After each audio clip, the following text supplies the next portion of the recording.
नमस्कार, channel for news India पर आपका बहुत बहुत स्वागत है। मैं हूं प्रदीप डबास। आज का शो शुरू करना है एक सवाल से। सवाल इतना महत्वपूर्ण है जिसपे लोकसभा चुनाव के दौरान शायद लोगों की नजरें कम गई हैं, लेकिन यह सरकार से जुड़ा हुआ सवाल है। सवाल बहुत बड़ा है। क्या हरियाणा सरकार गिर जाएगी? यह सवाल है। क्या हरियाणा सरकार अल्पमत में चल रही है तो बचेगी कैसे? क्या समीकरण होंगे अगर सरकार बचानी होगी? क्या तकनीकी दिक्कतें सरकार चलाने में आ सकती है? क्या विधानसभा चुनाव से पहले सरकार को एक बार फिर से बहुमत साबित करना होगा? लेकिन बहुमत अगर साबित करना होगा तो वो आंकड़े सरकार के पास कहां से आएंगे? कई सवाल हैं जिनके जवाब आज तलाशने हर हालत में जरूरी है, क्योंकि लोकसभा चुनाव का शोर थम चुका है। 4 जून को नतीजे आने हैं और फिर नतीजों के बाद हरियाणा सरकार, नायब सिंह सैनी की सरकार एक बार फिर से अग्नि परीक्षा के सामने खड़ी होगी। इस अग्नि परीक्षा में सरकार पास हो पाती है, विपक्ष सरकार को कितना घेर पाता है, ये तमाम बड़े सवाल हैं। सवाल सरकार के अस्तित्व को लेकर है तो चर्चा जरूरी है। हमारे साथ हरियाणा की राजनीति को देखने, समझने और हरियाणा की राजनीति की नब्ज पहचानने वाले नवीन धमीजा जी वरिष्ठ पत्रकार के तौर पर मौजूद हैं। नवीन जी हरियाणा के तमाम समीकरणों को समझते हैं। स्वागत है आपका नवीन जी चैनल फॉर न्यूज इंडिया पर। और आज की चर्चा, क्योंकि लोकसभा चुनाव के छठे चरण में हरियाणा की में सभी 10 सीटों पर मतदान खत्म हो चुका है। ईवीएम में जो है किस्मत उम्मीदवारों की बंद हो चुकी है, लेकिन सरकार की किस्मत का फैसला तो अब 4 जून के बाद असल में शुरू होगा कि कहां होता है। देखिए डबास जी,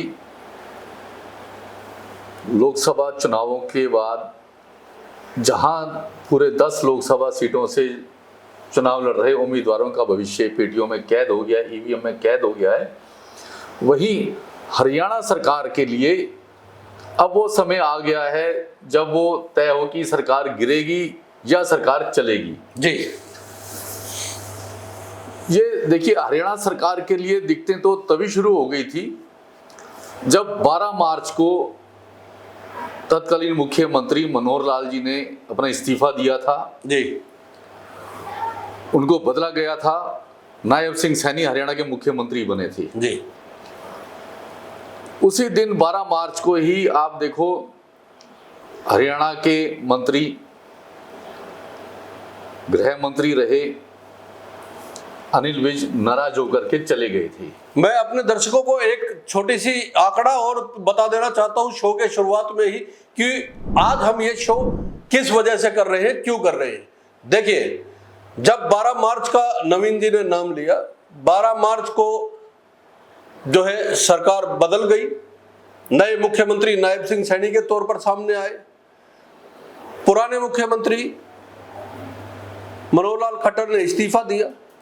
उसके बाद लोकसभा चुनाव की जब बारी आई तो सरकार को समर्थन दे रहे रानिया से निर्दलीय विधायक और प्रदेश सरकार में मंत्री रहे रणजीत सिंह चौटाला ने इस्तीफा दिया। तो जो 90 विधानसभा की सीटें होती थी उसमें 2 विधायक कम हो गए। एक मनोहर लाल खट्टर जी ने इस्तीफा दिया, वो लोकसभा के प्रत्याशी बने।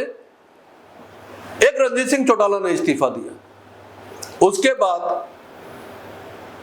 3 निर्दलीय विधायक सरकार का साथ छोड़ गए जो सरकार को समर्थन दे रहे थे, और एक निर्दलीय विधायक राकेश दौलताबाद की परसों यानी 25 मई को देहांत हो गया हार्ट अटैक होने की वजह से।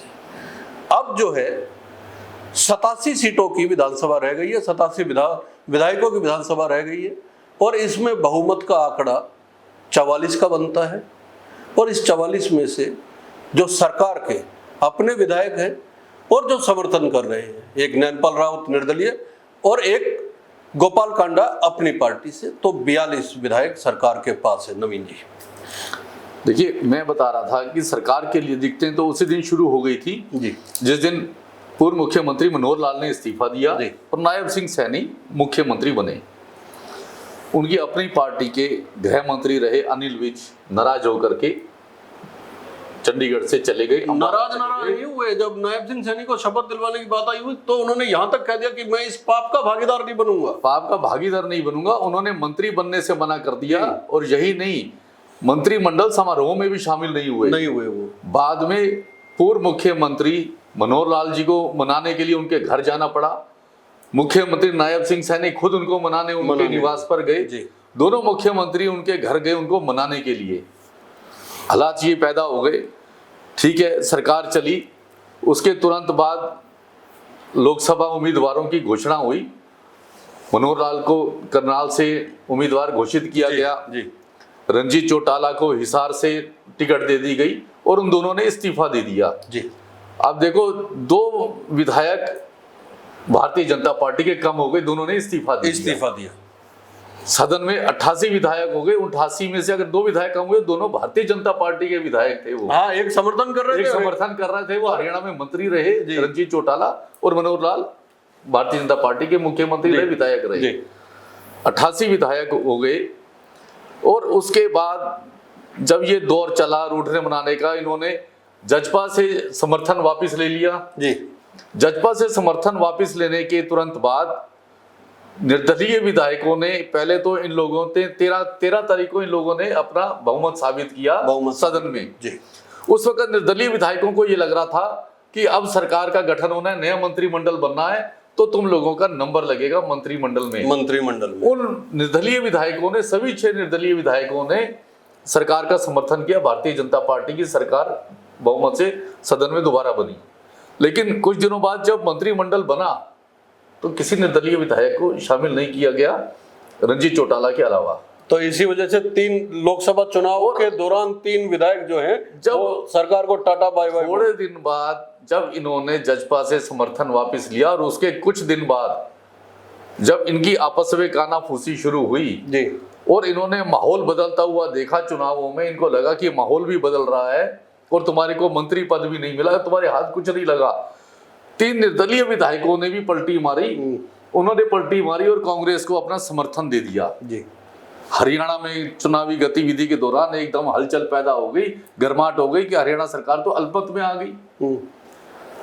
कांग्रेस ने और जजपा ने, दोनों ने हरियाणा के राज्यपाल को चिट्ठी सौंपी कि भी हरियाणा सरकार अपना बहुमत साबित करे, सरकार अल्पमत में आ गई है। हालांकि राज्यपाल उनसे नहीं मिल पाए, वो बाहर चले गए, लेकिन उन्होंने चिट्ठी सौंपी वहां पर। मामला चुनाव का, लोकसभा चुनाव का दौर था, इस वजह से टल गया और ये हुआ कि लोकसभा चुनावों के बाद इस बात पर फैसला लिया जाएगा। अब लोकसभा चुनाव हो गए। 4 तारीख को उसकी गिनती है। इस दौरान 25 मई को जिस दिन चुनाव थे, दुखद घटना घटी। एक निर्दलीय विधायक का आकस्मिक निधन हो गया। उनका हार्ट अटैक से मौत हुई।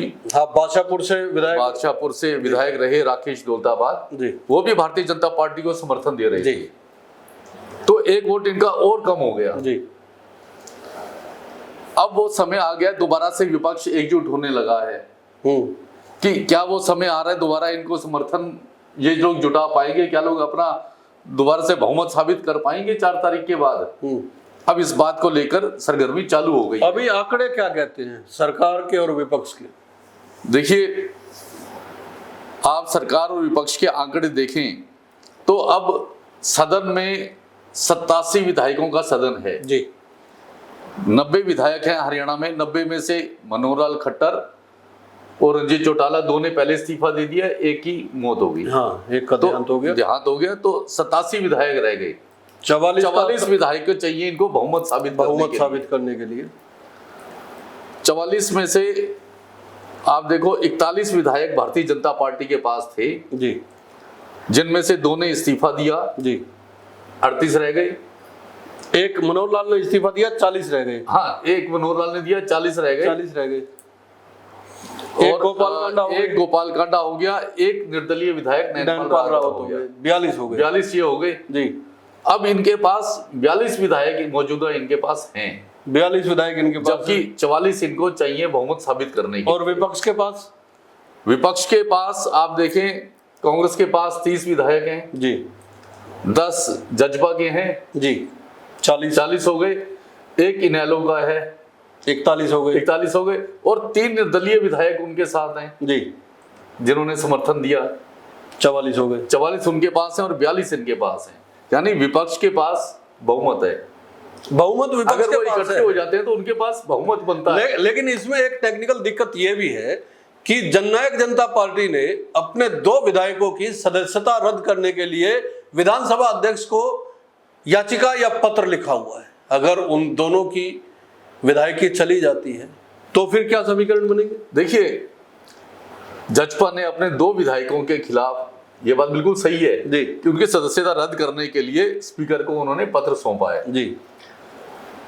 अब इस चुनाव के बाद एक नया आंकड़ा पता चलेगा 4 जून को, क्योंकि अभी 5 विधायक ऐसे हैं जो लोकसभा का चुनाव लड़ रहे हैं, चुनावी मैदान में। ये भी ये 4 जून के बाद, ये 4 जून के बाद मामला क्लियर होगा कौन जीतता है और कौन हारता है। एक मनोहर लाल जी मैदान में है भारतीय जनता पार्टी से, एक रंजीत चौटाला, एक रंजीत सिंह चौटाला जो समर्थन दे रहे थे, वो मैदान में है। वो नहीं, अब तो भारतीय जनता पार्टी में शामिल हो गए, क्योंकि भारतीय जनता पार्टी ने उन्हें अपना लोकसभा प्रत्याशी बना दिया। और लेकिन मनोहर लाल जी तो इस्तीफा दे चुके। वर्तमान विधायकों में तो बडोली साहब हैं जो राय से विधायक है भारतीय जनता पार्टी के। एक ही विधायक मैदान में है, एक विधायक मैदान में है, और नैना चौटाला जननायक जनता पार्टी से मैदान में है। इनेलो से अकेले अभय सिंह चौटाला मैदान में है। कांग्रेस से 2 विधायक, कांग्रेस से 2, राव दान सिंह मैदान में है, और वरुण मौलाना मैदान में अम्बाला से। तो ये 5 विधायक जब अगर जीतते हैं, इन 5 में से अगर 2 जीतते हैं, 1 जीतता है, या हम कहें कि 5 जीतते हैं या 4 जीतते हैं, तो फिर विधानसभा के सदन का जो है वो संख्या अलग हो जाएगी। वो देखिए, ये 5 विधायक चुनाव मैदान में हैं। इनके अलावा मुख्यमंत्री नायब सिंह सैनी भी चुनाव मैदान में है। मुख्यमंत्री का भी परिणाम 4 तारीख को ही आना है। उनका भी परिणाम 4 तारीख को आना है। परिणामों के ऊपर डिपेंड करेगा कि अब हरियाणा विधानसभा कितने सदस्यों की रहेगी, कौन जीतेगा, कौन हारेगा, कौन विधानसभा में वोट दे पाएगा, कौन नहीं दे पाएगा। दोस्तों, मैं हमेशा कहता हूं कि 2024 का लोकसभा चुनाव इतिहास जब लिखा जाएगा तो इसका अध्याय जब लिखा जाएगा, क्योंकि पूरी दुनिया की निगाहें देश के इस लोकतंत्र के पर्व पे लगी हुई थी, लेकिन हरियाणा का अध्याय सबसे महत्वपूर्ण होगा, हरियाणा का अध्याय सबसे रोचक होगा, और हरियाणा के अध्याय में कई रहस्य, कई आंकड़े ऐसे होंगे जो जब पढ़ा जाएगा तो काफी दिलचस्प नजर आएगा। नवीन जी, बनी रहेगी ये दिलचस्पी, क्योंकि अक्टूबर तक तो विधानसभा चुनाव हो जाने हैं। उस वक्त तक मुझे लग रहा है कि ये रोचकता, ये दिलचस्पी बनी रहेगी, और रोजाना इस तरह के, अब क्योंकि 4 तारीख को आंकड़े आ जाएंगे, उसके बाद लोकसभा का एक तरफ हो जाएगा और विधानसभा की तैयारियों में जुट जाएंगे, और रोजाना फिर इन्हीं चीजों पे फिर से गणना होगी, फिर से वार्तालाप होगी, फिर से चर्चाएं होंगी। बिल्कुल डबास जी, देखिए, जैसे ही 4 तारीख को लोकसभा चुनाव के परिणाम आएंगे जी, उसके बाद हरियाणा विधानसभा की सरगर्मियां और तेज हो जाएंगी, क्योंकि अक्टूबर में विधानसभा के चुनाव होने हैं जी। और हरियाणा में स्थिति ऐसी बन रही है कि इनको अपना बहुमत साबित करना इतना आसान नहीं होगा जी। बहुमत हो सकता है ये साबित कर दें, लेकिन आसान नहीं होगा। आपको ध्यान हो, जिस दिन 3 विधायकों ने कांग्रेस को समर्थन देने की बात करी थी, निर्दलीय विधायकों ने कहा कि हम कांग्रेस को अपना समर्थन दे रहे हैं, और इनको लग गया था कि यहाँ हमारे लिए अब आगे दिक्कत आ सकती है, मनोहर लाल जी ने जजपा के 3 विधायकों के साथ बैठक की थी जी। हालांकि मार्च के महीने में सरकार बहुमत साबित कर चुकी है, तो अगर हम तकनीकी रूप से देखें नवीन जी, तो 6 महीने तक तो बहुमत साबित करने की वैसे भी फ्लोर टेस्ट की जरूरत नहीं पड़ती है। अब विपक्ष उसको किस तरीके से हैंडल करेगा और राज्यपाल का विवेक क्या कहेगा, ये इस पे डिपेंड करता है। देखिए, 13 मार्च को नायब सिंह सैनी सरकार ने बहुमत साबित किया था सदन में, और कायदे से टेक्निकली अगर देखा जाए तो उसके बाद 6 महीने तक उन्हें बहुमत साबित करने की जरूरत नहीं है जी। लेकिन चूंकि इनके पास आंकड़े इतने कम हो गए हैं, और अगर विपक्ष ये कहता है कि हम गवर्नर के सामने परेड करवाने को तैयार है, बहुमत हमारे पास है, जी तो संकट पैदा हो सकता है। और ऐसे में गवर्नर को फैसला लेना पड़ेगा, उनके अपने विवेक पर फैसला होगा कि वो क्या करते हैं, क्या वो कहते हैं बहुमत साबित करना चाहिए या नहीं। तो ये फैसला गवर्नर के ऊपर भी होगा। कई बार तो मैं आकलन करने की कोशिश करता हूं, तो मुझे ये लगता है नवीन जी कि विपक्ष भी नहीं चाहेगा इस सरकार को गिराना। वो चाहेगा ये कमजोर सरकार है, चलती रहे, जितनी कमजोर रहेगी विधानसभा चुनाव में उतना फायदा विपक्ष उठा लेगा। वो चाहेगा कि एक ऐसी बैसाखियों पे चलती हुई सरकार को क्यों धक्का दिया जाए, ये अपने आप गिरेगी। देखिए डबास जी, इसमें दो चीजें हैं जी हो सकता है कि विपक्ष सरकार गिराए जी लेकिन सरकार बनाना कोई नहीं चाहेगा। जी सरकार गिरा सकता है विपक्ष, सरकार बनाने का दावा कोई नहीं करेगा कि हम सरकार बना रहे हैं, क्योंकि मात्र 2 महीने का समय है। और ये समय ऐसा है कि 2 समय में अगर कोई सरकार बनाता है तो उसे इस बात का नुकसान होगा कि चुनाव के समय में जनता उनसे जवाब मांगेगी कि पिछले सरकार के कार्यकाल में तुम लोग सत्ता में तुमने क्या किया। अच्छा, विपक्ष भी तो एकजुट नहीं है ना। ये जननायक जनता पार्टी कह रही है कि हम बाहर से समर्थन करेंगे, लेकिन कांग्रेस हिम्मत जुटाए और कांग्रेस के कंधे पे जो है बंदूक रखने की कोशिश की जा रही है। कांग्रेस ने बी टीम बता दिया जननायक जनता पार्टी को। तो विपक्ष भी तो एकजुट नहीं है, विपक्ष आपस में एक दूसरे पे आरोप लगा रहा है। अब वो सभी लोग चाहते हैं कि किसी तरह ये सरकार अपने ही उससे गिर जाए या ऐसे ही चलती रहे। देखो, इस सरकार में इस चुनाव के दौरान जो परिस्थितियां बनी हैं, पहले तक तो ये लग रहा था कि भारतीय जनता पार्टी एक तरफा चुनाव लड़ रही है। भारतीय जनता पार्टी सभी 10 सीटों में से अधिकतम सीटों पर दोबारा से अपने चुनाव जीत जाएगी। जी पिछली बार हरियाणा में 10 की 10 लोकसभा सीटों पर भारतीय जनता पार्टी 2019 में चुनाव जीती थी। इस बार भी लग रहा था कि एक आध सीट लोकसभा रोहतक छोड़ के बाकी सीटें भारतीय जनता पार्टी ले जाएगी। लेकिन जब कांग्रेस ने अपने उम्मीदवार मैदान में उतरे तो परिस्थितियां बदली हुई दिखाई दी। हर सीट पर चुनाव भारतीय जनता पार्टी और कांग्रेस के बीच फंसा हुआ नजर आया। 24 तारीख रात तक नहीं पता चल रहा था कुछ सीटों पे तो आंकड़े क्या आने वाले। और आज भी मेरे पास फोन आते हैं, आपके पास फोन आते हैं, लोग पूछते हैं कि फलानी सीट पे क्या हो रहा है। खुद पार्टियों के लोग पूछते हैं कि फलानी सीट पे क्या हो रहा है, कुछ समझ में नहीं आ रहा। दबास जी, पार्टी के लोग पूछते हैं। फरीदाबाद से अगर आप देखो, पिछली बार 2019 में भारतीय जनता पार्टी के कृष्णपाल गुर्जर 6,38,000 के मार्जिन से चुनाव जीते थे। और इस बार उनके समर्थक, उनके परिवार के लोग फोन कर करके पूछ रहे हैं कि इस बार क्या स्थिति रहेगी, क्या कौन चुनाव जीतेगा, क्या हम चुनाव जीत रहे हैं, कितने वोटों से चुनाव जीत रहे हैं। स्थिति इस बात को आप देखो, 6,38,000 का इतना बड़ा मार्जिन होता है। यदि वो टक्कर में आ गए और वहां कांटे की टक्कर है तो बाकी सीटों पर अंदाजा लगाओ कि वहां कैसी कांटे की टक्कर रही होगी।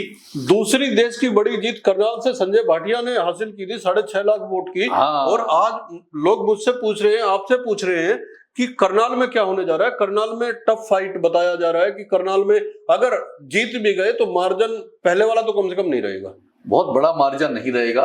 क्योंकि आप देखो, वहां पर मनोहर लाल खट्टर को माना जा रहा था कि भी वो अपना चुनावी पर्चा भरेंगे, उसके बाद पूरे हरियाणा का दौरा करेंगे, दूसरे कैंडिडेट्स की सफाई करेंगे। वो हरियाणा के स्टार प्रचारकों में उनका नाम शुमार था। लेकिन जैसे जैसे चुनाव की तिथि नजदीक आती गई, 25 मई नजदीक आती गई, चुनाव वहां भी टफ होता चला गया।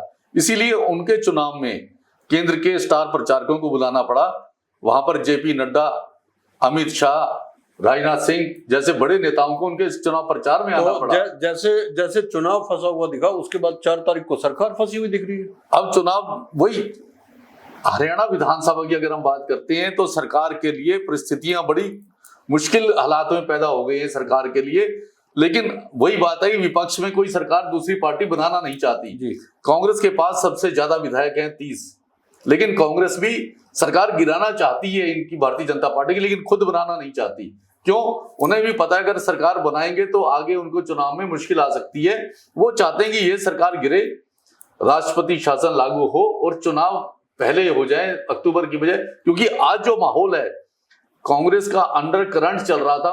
भूपेंद्र सिंह हुड्डा को, कांग्रेस को भी इतनी उम्मीद नहीं थी कि चुनावों में ऐसे हालात होंगे और उनके सारे उम्मीदवार इस तरीके से चुनाव मैदान में हो जाएंगे। इसके अलावा भूपेंद्र सिंह हुड्डा, आप देखो, अरविंद केजरीवाल जब जमानत पर छूट कर के आए उन्होंने एक बड़ा बयान दिया। उन्होंने कहा लोकसभा चुनावों के बाद जहां जहां विपक्ष की सरकारें हैं वहां के मुख्यमंत्री अंदर जाएंगे, गिरफ्तार हो जाएंगे। और उसका असर कितना होगा ये तो पता नहीं, लेकिन मुझे लगता है कि इस चपेट में पूर्व मुख्यमंत्री भूपेंद्र सिंह हुड्डा भी आ सकते हैं। क्योंकि आप देखो हरियाणा में जब कांग्रेस इस तरह से टक्कर में आई, कांग्रेस का ग्राफ तेजी से बढ़ता हुआ दिखाई दिया। भूपेंद्र सिंह हुड्डा के खिलाफ भारतीय जनता पार्टी की सरकार ने ढींगरा आयोग बनाया था इनके खिलाफ भ्रष्टाचार की जांच के लिए, और वो आयोग बंद कर दिया गया था कि कुछ ऐसा लग रहा था कि कोई रिजल्ट नहीं आ रहा है, आयोग बंद कर दिया गया था। लेकिन ऐसी क्या परिस्थितियां पैदा हुई कि चुनाव के दौरान दोबारा ढींगरा आयोग को काम पर दोबारा वापस लगाया गया कि नहीं, ढींगरा आयोग सक्रिय हो, दोबारा से फाइलें खोली गई।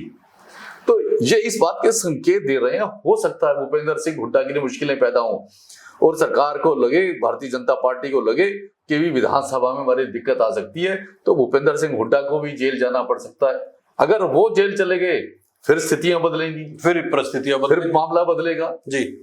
तो देखिए ये दौर बड़ा ऐसा है कि कभी हरियाणा में इस तरह की परिस्थितियां रही नहीं है जैसा ये दौर चल पड़ा है।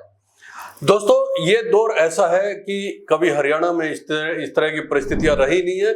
और 12 मार्च को जब जननायक जनता पार्टी को सरकार ने खुद से अलग किया, उस समय सरकार के तमाम कर्ता धर्ता बड़े नेताओं ने निश्चित तौर पे आला कमान को आश्वस्त किया होगा कि सरकार को कोई खतरा नहीं है, सरकार उतने ही बहुमत से चलती रहेगी। क्योंकि उस समय बहुमत का आंकड़ा जननायक जनता पार्टी को अलग करने के बावजूद 48 का था, लेकिन वो 48 का आंकड़ा अब बहुमत से भी कम हो गया है।